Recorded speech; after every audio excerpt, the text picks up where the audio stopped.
Graças e paz, meu irmão. Tudo bem com você? Nós vamos continuar a estudar sobre vida de oração. E hoje eu queria falar justamente sobre um homem de oração. Nós temos vários exemplos na palavra de Deus a respeito de homens que foram homens que buscaram ao Senhor. Mas tem um bem interessante e nós vamos falar sobre esse personagem. Mas antes eu queria fazer uma pergunta para você. Qual é o seu apelido? Você tem um apelido? De repente um apelido carinhoso, de repente um apelido não muito carinhoso, que você nem gosta de lembrar. Você tem algum apelido? Nós temos um homem na Bíblia que ele tinha um apelido de joelho de camelo. Olha só, que estranho, né? Você ser apelidado de joelho de camelo. Ah, lá vai o joelho de camelo, né? É bem esquisito. Mas essa pessoa era o apóstolo Tiago. Tiago tinha o apelido de joelho de camelo pelo tempo que ele gastava ajoelhado, orando ao Senhor, buscando ao Senhor. E é interessante que talvez o modelo de homem de oração ou um dos exemplos de pessoa de oração no qual Tiago seguia era justamente outro homem também dado à oração, que era nada mais nada menos do que Elias, o profeta Elias. Elias também era um homem de oração. Mas Tiago, em Tiago capítulo 5, verso 17, ele vai falar assim: Elias era humano como nós. Ele orou fervorosamente para que não chovesse, e não choveu sobre a terra durante 3 anos e meio. Orou outra vez, e os céus enviaram chuva, e a terra produziu os seus frutos. Tiago, ele leva em consideração que Elias era uma pessoa normal. Não tinha auréola, não tinha asa, né? Não tinha superpoderes especiais, mas era um homem que buscava ao Senhor em oração. E Tiago, ele acaba por se basear nesse personagem do Antigo Testamento, Elias, para ter a sua vida de oração. Que interessante, né? Quando nós nos baseamos ou quando nós nos inspiramos em pessoas que têm uma vida de oração ou que têm outros elementos de vida espiritual, que acabam nos fazendo lembrar daquilo que o Senhor tem feito. Isso é muito interessante. E eu gostaria de chamar a sua atenção, já que chamou a atenção de Tiago, chamar a atenção também sobre a vida de Elias. O texto que nós vamos ler se encontra em 1 Reis, o capítulo 18, o verso 41 e 45. 41 ao 45, diz assim: E Elias disse a Acabe: Vá comer e beber, pois já ouço o barulho de chuva pesada. Então Acabe foi comer e beber, mas Elias subiu até o alto do Carmelo, dobrou-se até o chão e pôs o rosto entre os joelhos. Vá e olhe na direção do mar, disse ao seu servo. E ele foi e olhou. Não há nada lá, disse ele. 7 vezes Elias mandou: Volte para ver.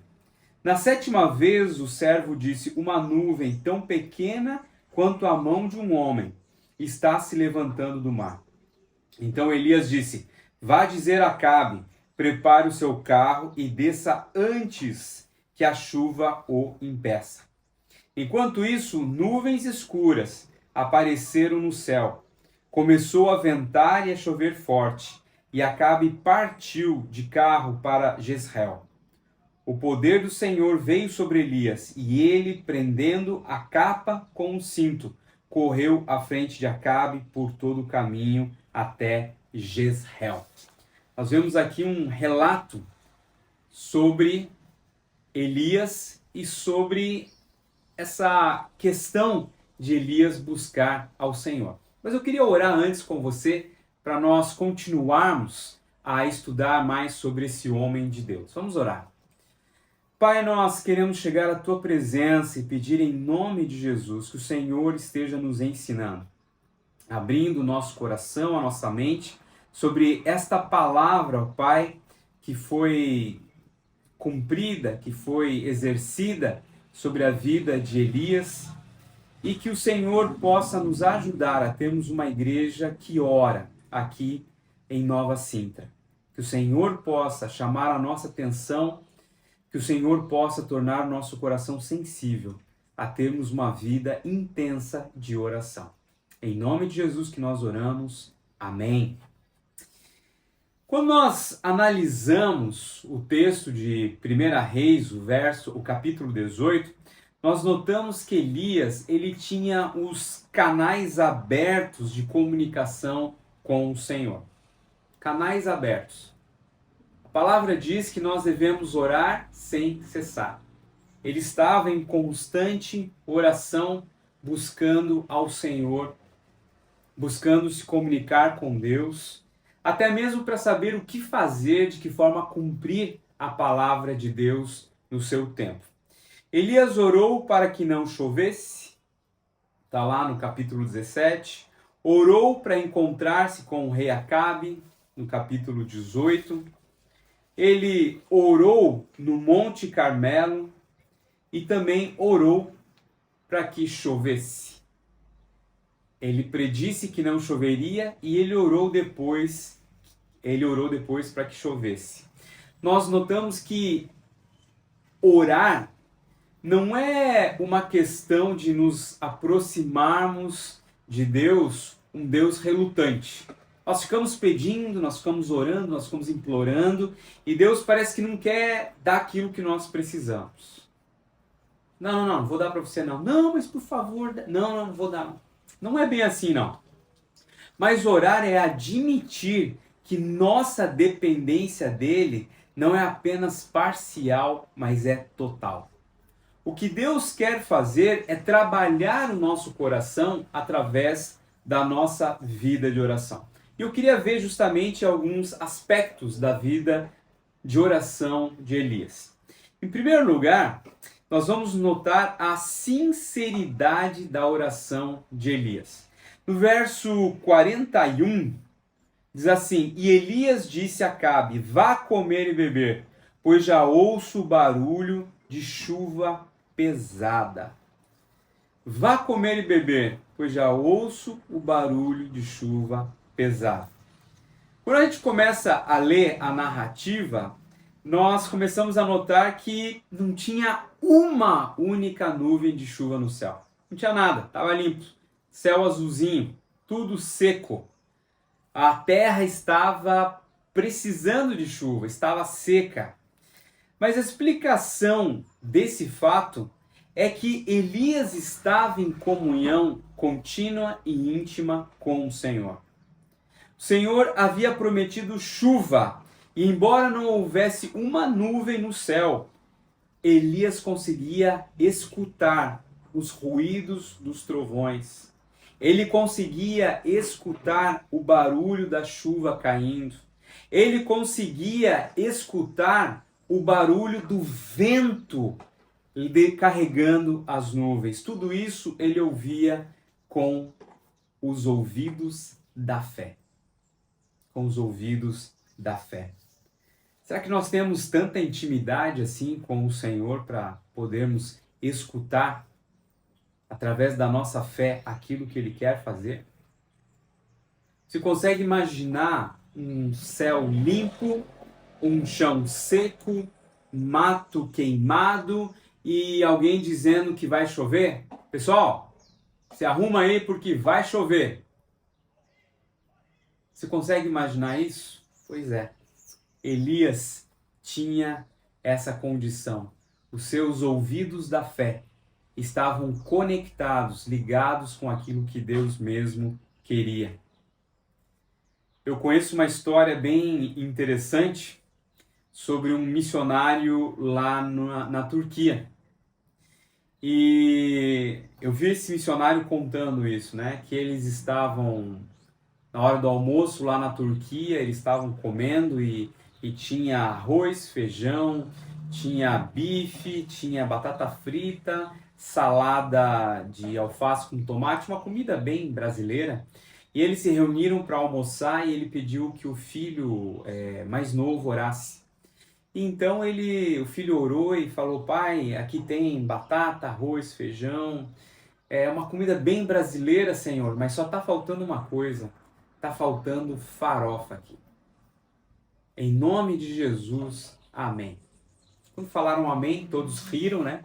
Filho mais novo pensar desse jeito, tinha tanta coisa ali, mas estava faltando farofa. Quando eles começaram a comer, tocou a campainha. Eles foram até a porta e eles então receberam um pacote que tinha vindo do Brasil, o correio estava entregando naquele momento, com um pacote de café pilão e um pacote de farinha ioki. E o pai, né, o missionário, disse assim: eu nunca vi um pedido de oração ser atendido tão rápido como naquele dia. Meu irmão, nós precisamos manter os nossos canais de comunicação abertos com o Senhor. Orar, buscar Ele em oração, saber o que Ele quer da nossa vida, saber o que Ele quer para a nossa família, saber o que Ele quer da nossa igreja. Deus é o dono da igreja. Ele é quem vai dizer o que nós devemos ou não devemos fazer. Às vezes nós temos a tentação de querer passar na frente do Senhor e fazer aquilo que Ele não pediu. E aí nós nos frustramos com o que fazemos e falamos: pô, mas eu fiz tudo para Deus, por que deu errado? E aí são coisas que Deus não nos pediu, que Deus não queria que nós fizéssemos. Elias tinha os canais de comunicação com o Senhor. E nós precisamos ser sinceros, assim como Elias foi também. Deixar de lado os clichês, as palavras elaboradas, quando nos pedem para orar. E devemos ser sinceros com o Senhor. Senhor, eu não sou ninguém. Eu não tenho poder. Eu não tenho força. Quem manda é o Senhor. E Elias, ele orou fervorosamente para que chovesse. Pediu chuva e a chuva veio. Em segundo lugar, outro aspecto da vida de Elias, da vida de oração de Elias, era o senso da expectativa. No capítulo 18, há 3 versículos que mostram a sequência de resposta à mesma oração. No versículo 43 diz: não há nada lá. Não tem nada lá. No versículo 44 diz: uma nuvem tão pequena quanto a mão de um homem está se levantando do mar. E no verso 45 diz: enquanto isso, nuvens escuras apareceram no céu, começou a ventar e a chover forte. Olha que interessante a resposta progressiva de Deus. Eles estavam aguardando por chuva, que chovesse, que houvesse pingos de água. E eles começam então a notar que há uma progressão naquilo que eles estavam esperando. Não tem nada lá.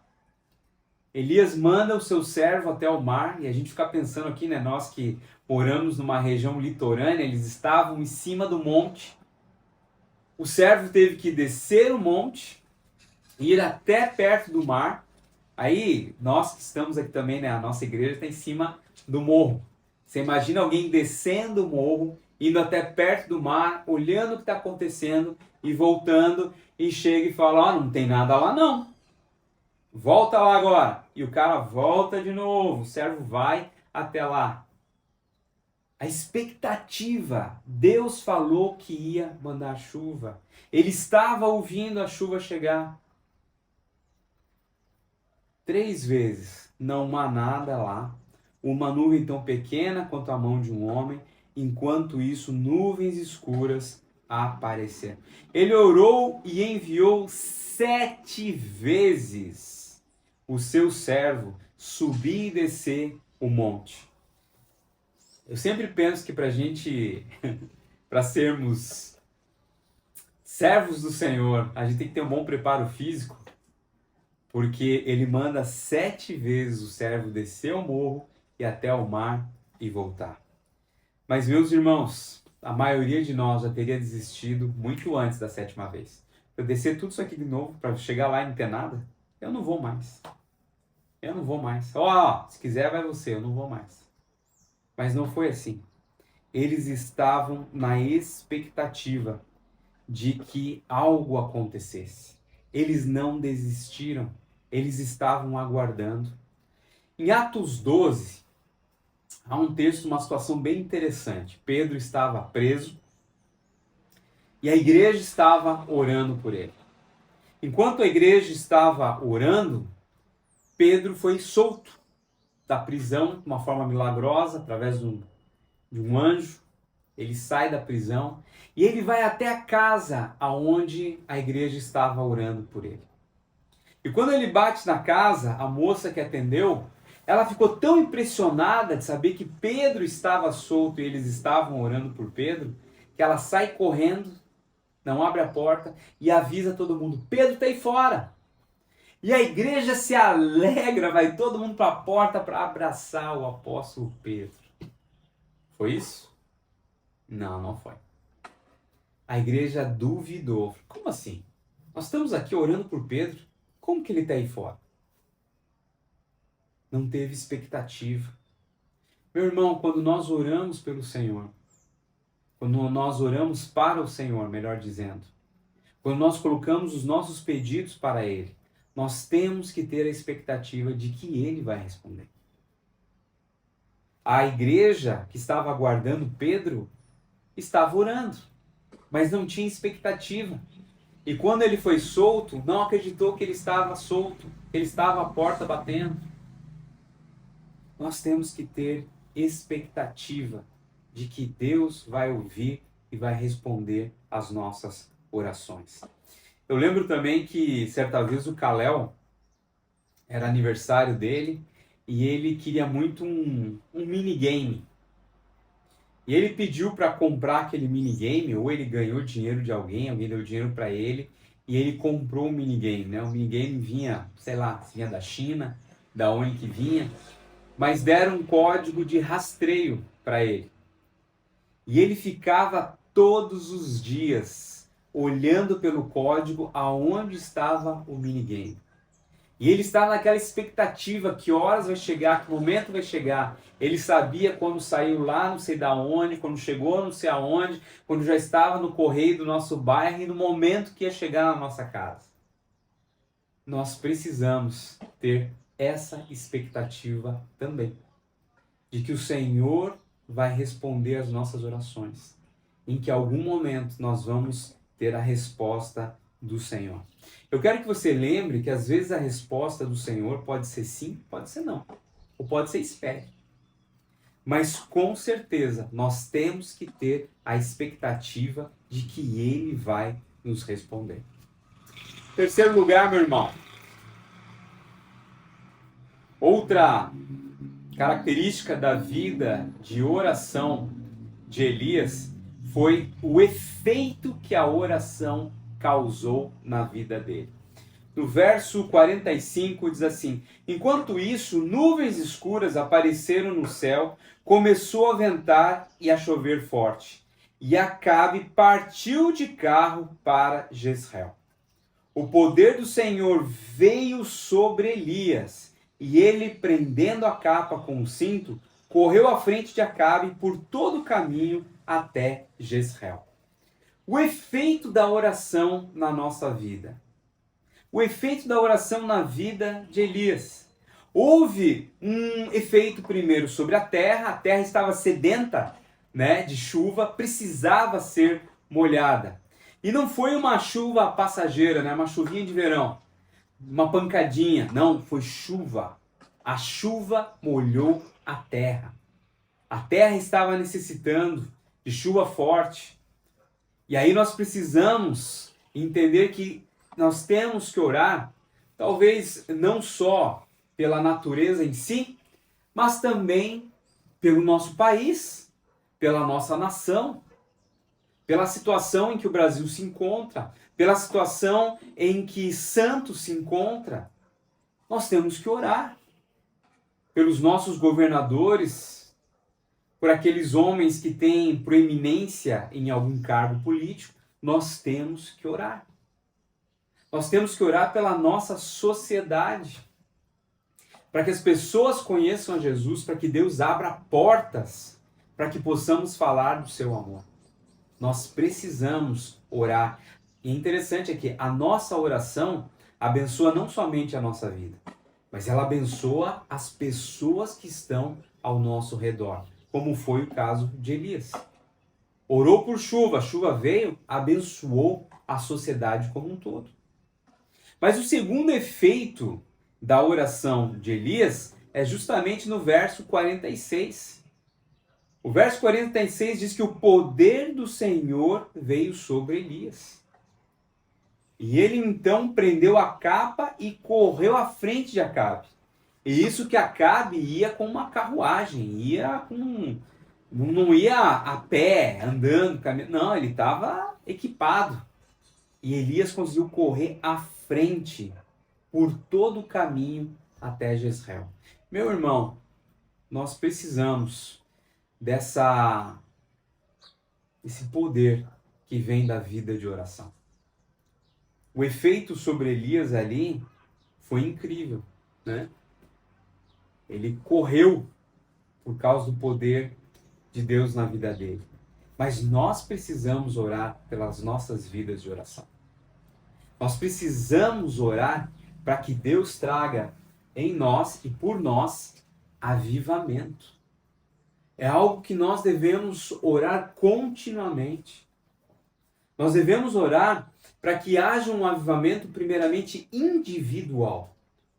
Você, meu irmão, deve orar por avivamento na sua vida. Todos os dias. Clamar ao Senhor que traga água da vida para uma terra seca. Quantas pessoas, muitas vezes, estão vivendo uma vida espiritualmente mecânica. Vem para a igreja, participa do culto, volta para casa, vai para a escola, ou vai para o trabalho, ou vai para a faculdade, depois volta para casa, vem para a igreja, lê a Bíblia porque tem que ler, isso quando lê, ou ora por orar, não tem unção sobre aquilo que é feito. Meu irmão, ler a Bíblia, orar, eu acho que eu já falei isso no outro vídeo, são questões espirituais. Não são algo que nasce no nosso coração carnal, que nasce na nossa vida, desejoso de fazer a vontade de Deus. Se Deus não operar e não tocar no nosso coração, nós não vamos fazer isso com um coração alegre e feliz. Nós temos que buscar avivamento. Nós temos que buscar poder na nossa vida de oração. Buscar poder em Deus através da vida de oração.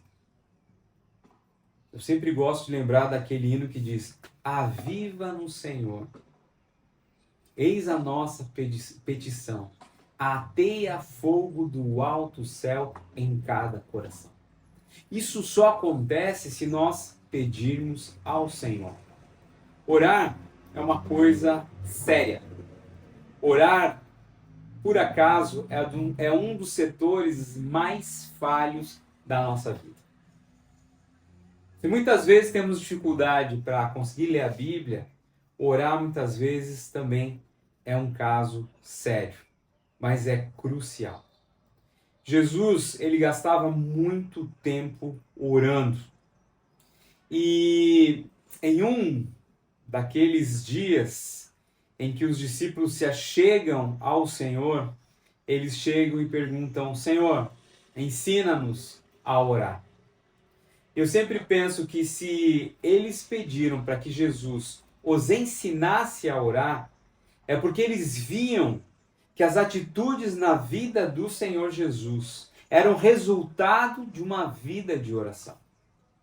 Irmãos, nós precisamos orar. Jesus era o homem com a agenda mais lotada do mundo.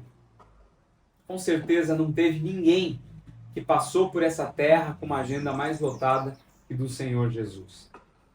Mas, no entanto, ele tirava tempo, e tempo, e tempo, e tempo, para passar com o Senhor. E aí outra questão, por que Jesus precisava de tanto tempo assim, se ele era o próprio Deus? Não sei. Talvez para dar o exemplo, talvez porque as baterias dele se recarregavam quando ele estava diante do Senhor. Não sei. Mas uma coisa é certa.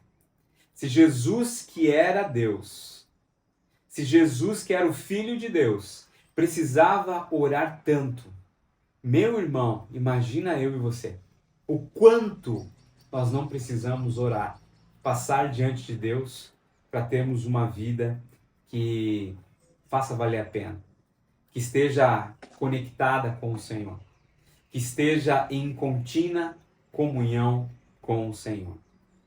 Nós precisamos orar. E concluindo, meu querido irmão, nós podemos nos perguntar como vai a nossa vida de oração? Como vai a nossa vida de oração? Me chama muito a atenção o verso 42, que diz assim: Então Acabe foi comer e beber, mas Elias subiu até o alto do Carmelo, dobrou-se até o chão e pôs o rosto entre os joelhos. Me chama a atenção pela diferença entre Acabe e Elias. Acabe, ele tinha visto aquele avivamento ali que Elias tinha proporcionado, vamos dizer, dá para dizer assim, né? Mas que Elias tinha passado com o povo. Quando eles pegaram os profetas de Baal, colocaram fogo no altar lá para Baal e fogo para o altar do Senhor, e Elias ficava provocando eles: quem sabe Baal não foi no banheiro, quem sabe ele não está viajando, e os profetas de Baal ali se cortando e fazendo todo aquele festival, né? Acabe estava ali também, ele estava vendo. Quando o fogo desceu do céu e queimou todo o holocausto ali feito por Elias, que fez com que a água ali secasse, tudo aquilo ali, Acabe estava ali. Acabe viu tudo aquilo. Acabe viu quando o povo de Israel se dobrou no chão e começou a gritar que só Deus é o Senhor. Aliás, o Senhor é Deus, o Senhor é Deus. Acabe viu tudo isso. Mas, irmãos, quando Elias fala para ele: Acabe, vai começar a chover. Aquilo que foi pedido em oração vai acontecer. Acabe foi para casa, foi tomar café, foi comer, foi, sei lá, fazer o quê? E Elias fez o quê? Ele foi para o monte orar. Onde que eu estou querendo chegar com tudo isso? Você pode ter ouvido essa mensagem agora, talvez tenha gostado, talvez não tenha gostado, não sei, mas com certeza você precisa tomar uma atitude. Ou você toma a atitude de Elias e se prostra diante de Deus e começa a levar a sua vida de oração a sério, ou você vai fazer como Acabe. Viu tudo que Deus fez, entendeu a mensagem de Elias, a vida, o propósito dele, mas é mais uma mensagem, eu vou comer, eu vou assistir televisão, eu vou olhar as coisas na internet, vou abrir a Netflix, sei lá. Ou você assume uma vida de oração com o Senhor séria e se coloca diante dele por isso, ou a sua vida vai continuar a mesma coisa, sem mudança nenhuma. Assim como Acabe também fez. Meu irmão, Vida de oração é coisa séria. Vida de oração é batalha, é guerra contra as hostes inimigas. Vida de oração é conexão com o Senhor. Por isso, essa pergunta: como vai a sua vida de oração? E talvez outra: a partir de hoje, o que você vai fazer para mudar a sua vida de oração, a sua atitude para com Deus? Que você possa refletir nisso e que Deus possa te abençoar. Eu queria terminar orando e queria, mais uma vez, meu irmão, colocar a sua vida diante do altar de Deus, pedindo que Ele esteja falando ao seu coração. Pai, nós queremos chegar à Tua presença, te agradecer mais uma vez e entender que o Senhor está atento, ouvindo aquilo que nós falamos. Abençoa, Pai, meu irmão em Cristo que está assistindo esse vídeo e que o Senhor possa atuar forte e grandemente na vida dele, tocando no seu coração, modificando o seu pensamento e o seu relacionamento contigo, ó Deus. Trazendo a nossa igreja a uma vida poderosa de oração com o Senhor.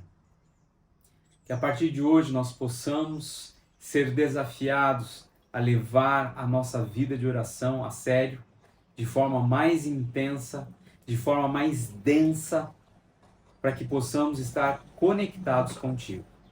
Em nome de Jesus que eu oro. Amém.